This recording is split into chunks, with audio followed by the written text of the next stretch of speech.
Hi students, hi all.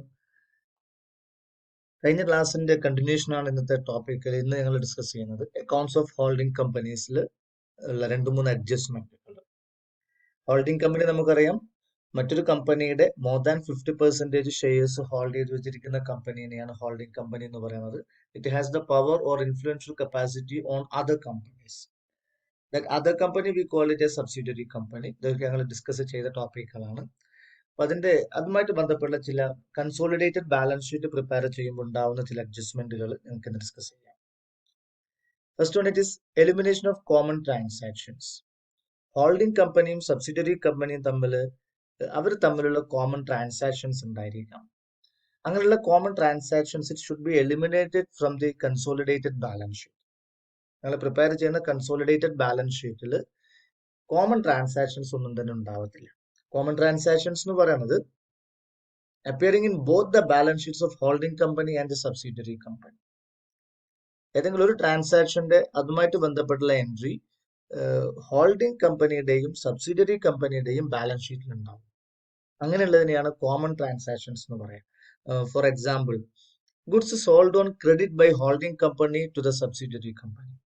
Okay, ഇങ്ങനൊരു കേസിൽ holding കമ്പനിയുടെ ബാലൻസ് ഷീറ്റ് അസറ്റ് സൈഡിൽ, അതുപോലെ സബ്സിഡിയറി കമ്പനിയുടെ ബാലൻസ് ഷീറ്റിന്റെ ലാബിലിറ്റി സൈഡിൽ ഡെപ്റ്റേഴ്സ് ക്രെഡിറ്റേഴ്സ് എന്ന രീതിയിൽ ഈ എമൗണ്ടുകൾ കണ്ടിട്ടുണ്ടാവും. ഇവിടെ പൈസ ഡെപ്റ്റേഴ്സ് കടമായിട്ട് സാധനം വിറ്റിരിക്കുന്നത് ഹോൾഡിംഗ് കമ്പനിയാണ്. So it will be shown on the debit side of the asset side of the balance sheet as debtors. അതേപോലെ it is a liability to the subsidiary company. കടമായിട്ട് വാങ്ങിച്ച ക്യാഷ് പിന്നീട് കൊടുക്കേണ്ടതാണ്. So it will be shown on the creditors on the liability side of the balance sheet of subsidiary company. Then മറ്റൊന്ന്, bills drawn by one company and accepted by another company. Holding company ഒരു bill drone ചെയ്തു against or which is accepted by the subsidiary company.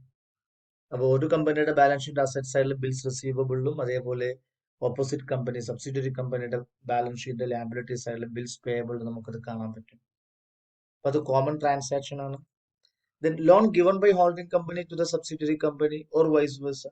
രണ്ടു തരത്തിൽ സംഭവിക്കാം. അപ്പോൾ കൊടുത്ത provide ചെയ്ത കമ്പനിയുടെ അസറ്റ് സൈഡിൽ കാണാൻ പറ്റും, ലോൺ വാങ്ങിച്ച കമ്പനിയുടെ ലാബിലിറ്റി സൈഡിൽ കാണാൻ പറ്റും. Then debentures issued by one company and held by the other. So these are the common transactions which is shown on or which will appear on the both the balance sheet.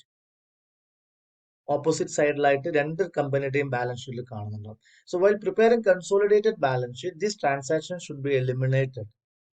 Consolidated balance ഷീറ്റിൽ അത് രണ്ടും ഉണ്ടാവില്ല. ഡെറ്റേഴ്സും ക്രെഡിറ്റേഴ്സിലും common transactions ഉണ്ടെങ്കിൽ it should be eliminated from debtors and creditors. അതുപോലെ debentures issued by one company. അപ്പോൾ consolidated balance sheet ആകുമ്പോൾ ഡിബെഞ്ചേഴ്സ് എന്നുള്ള എമൗണ്ടിന് അത്രയും എമൗണ്ട് ഡിഡക്റ്റ് ചെയ്യണം. അതുപോലെ ഹോൾഡിംഗ് കമ്പനിയുടെ ബാലൻസ് ഷീറ്റ് അസറ്റ് സൈഡിൽ ഇൻവെസ്റ്റ്മെന്റ് ഇൻ ഡിബെഞ്ചേഴ്സ് എന്ന് പറഞ്ഞ ഐറ്റം അതും ഡിഡക്റ്റ് ചെയ്യണം. അപ്പോൾ അതുമായിട്ട് ബന്ധപ്പെട്ട് ഈ കോമൺ ട്രാൻസാക്ഷൻസ് ഒറ്റ കാര്യം നമ്മൾ ആലോചിക്കേണ്ടുള്ളൂ, it should be eliminated from consolidated balance sheet. അത് ഉൾക്കൊള്ളിക്കാൻ പാടില്ല രണ്ട് സൈഡിലും, debit liability side or asset side.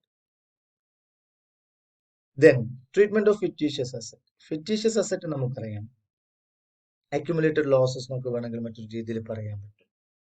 Those assets which is shown on the asset side of the balance sheet, but it doesn't possess any value or it does not represent any physical asset. It is like preliminary expenses, discount on issue of shares, underwriting commission. All these are the fictitious assets.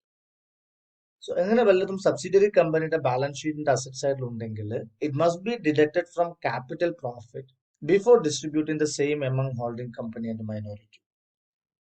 Subsidiary കമ്പനിയുടെ balance ഷീറ്റിന്റെ asset സൈഡിൽ ഇങ്ങനെ വല്ല fictitious അസറ്റും ഉണ്ടെങ്കിൽ അവരുടെ pre acquisition profit ഒരു capital profit വല്ലതുള്ള കമ്പനിയാണെന്നുണ്ടെങ്കിൽ അത് distribute ചെയ്യുന്നതിന് മുമ്പ് ഈ പറയുന്ന ഫിക്റ്റീഷ്യസ് അസറ്റ് മൈനസ് ചെയ്തിരിക്കണം, ഡിഡക്റ്റ് ചെയ്തിരിക്കണം.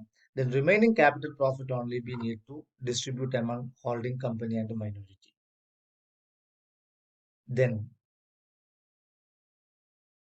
അടുത്തത് അൺറിയലൈസ്ഡ് പ്രോഫിറ്റ് ആണ്. Treatment of unrealised profit. ഞങ്ങൾ അമാൽഗമേഷൻ ആ ഫസ്റ്റ് ചാപ്റ്റർ പഠിച്ചപ്പോൾ നമ്മൾ ഇത് ടോപ്പിക്കിൽ ഡിസ്കസ് ചെയ്തിട്ടുണ്ട്. So it means If the goods sold by the subsidiary company to the holding company or vice versa and remain unsold, the profit charged by the company on unsold goods remain unrealized. Subsidiary company holding കമ്പനിക്ക് goods വിറ്റിട്ടുണ്ടെന്ന് വിചാരിക്കുക. Goods വിറ്റിട്ടുണ്ടെങ്കിൽ and still on the stock of the holding company it remain unsold. Subsidiary കമ്പനിയിൽ നിന്നും ഞങ്ങൾ വാങ്ങിച്ചിട്ടുള്ള goods നമ്മുടെ കയ്യിൽ, നമ്മുടെ ഹോൾഡിംഗ് കമ്പനിയുടെ സ്റ്റോക്കിൽ അത് ഇപ്പോഴും നിലവിലുണ്ടെങ്കിൽ that means the profit charged by the subsidiary company on that unsold goods remain unrealized. അപ്പൊ അത്തരത്തിലുള്ള പ്രോഫിറ്റ്, നിങ്ങൾ സ്റ്റോക്ക് എന്ന് പറഞ്ഞത് കോസ്റ്റ് പ്രൈസിലാണ് ഞങ്ങൾ പൊതുവെ ചാർജ് ചെയ്യുക. അപ്പൊ നമ്മുടെ സ്റ്റോക്കിൽ സബ്സിഡിയറി കമ്പനിയിൽ നിന്ന് വാങ്ങിച്ചിട്ടുള്ള സ്റ്റോക്ക് ഉണ്ട്. നമുക്ക് സബ്സിഡിയറി കമ്പനി നമുക്ക് ആ ഗുഡ്സ് വിൽക്കുന്ന സമയത്ത് they may charge a profit. So that stock include profit too. So it should be eliminated or it should be deducted. So such unrealized profit has to be eliminated from the consolidated balance sheet. Okay. Unrealized profit should be deducted from the current revenue profit and it should be deducted from the value of stock in trade. Consolidated balance sheet വരക്കുന്ന സമയത്ത് നമ്മുടെ stock എന്ന് പറയുന്നത് holding കമ്പനിയുടെ കയ്യിലുള്ള stock plus subsidiary കമ്പനിയുടെ കയ്യിലുള്ള stock. അപ്പൊ ഇതില് സബ്സിഡിയറി കമ്പനിയിൽ നിന്ന് ഞങ്ങൾ വാങ്ങിച്ചിട്ടുള്ള സ്റ്റോക്ക് നമ്മുടെ സ്റ്റോക്കിൽ ഉൾപ്പെട്ടിട്ടുണ്ടെങ്കിൽ നമുക്കറിയാം അതിന്റെ ആ സ്റ്റോക്കിന് സബ്സിഡിയറി കമ്പനി ചാർജ് ചെയ്തിരിക്കുന്ന കോസ്റ്റ് പ്ലസ് പ്രോഫിറ്റ് എലമെന്റ് ഉണ്ട്. ആ പ്രോഫിറ്റ് ഡിഡക്ട് ചെയ്തിരിക്കണം എന്നുള്ളതാണ്. രണ്ട് തരത്തിലാണ്, രണ്ട് സ്ഥലത്താണ് അതിന്റെ ഇമ്പാക്ട് വരിക. First one, it should be deducted from the current revenue profit. Holding കമ്പനിയുടെ റവന്യൂ പ്രോഫിറ്റിൽ നിന്ന് അൺറിയലൈസ്ഡ് പ്രോഫിറ്റ് മൈനസ് ചെയ്യണം. അതുപോലെ it should be deducted from the value of stock in trade. Consolidated balance ഷീറ്റിന്റെ വാല്യൂ ഓഫ് സ്റ്റോക്കിൽ നിന്ന് ഈ unrealised profit minus ചെയ്യണം or deduct ചെയ്യണം. So this is the treatment of unrealised profit. Okay, ഇത്രയാണ് നമുക്ക് ഇന്ന് ഡിസ്കസ് ചെയ്യാനുള്ളത്. നിങ്ങൾ ഡിസ്കസ് ചെയ്ത ഒന്ന് രണ്ട് പോയിന്റ് ആണ്. ഒന്ന്, കോമൺ ട്രാൻസാക്ഷൻസ്. സബ്സിഡിയറി കമ്പനിയും ഹോൾഡിംഗ് കമ്പനിയും തമ്മിൽ കോമൺ ട്രാൻസാക്ഷൻസ് ഉണ്ടായിട്ടുണ്ടെങ്കിൽ, ഒരു കമ്പനി മറ്റൊരു കമ്പനിക്ക് ലോൺ കൊടുക്കുക, അല്ലെങ്കിൽ ഒരു കമ്പനിയുടെ ഡിബെഞ്ചേഴ്സ് മറ്റൊരു കമ്പനി ഇൻവെസ്റ്റ് ചെയ്യുക. ഹോൾഡിംഗ് കമ്പനിയുടെ ഡിബെഞ്ചേഴ്സിൽ സബ്സിഡിയറി കമ്പനിക്ക് ഇൻവെസ്റ്റ്മെന്റ് ഉണ്ടാവുക, അല്ലെങ്കിൽ സബ്സിഡിയറി കമ്പനി ഡ്രോൺ ചെയ്ത ബില്ല് ആക്സെപ്റ്റ് ചെയ്തിരിക്കുന്നത് ഹോൾഡിംഗ് കമ്പനി ആവുക. ഇത്തരത്തിൽ ഏതെങ്കിലും തരത്തിലുള്ള കോമൺ ട്രാൻസാക്ഷൻസ് ഉണ്ടെങ്കിൽ such common transaction should be eliminated from the consolidated balance sheet. മറ്റൊന്ന് പറയുന്നത് ഫിക്റ്റീഷ്യസ് അസറ്റ് ആണ്.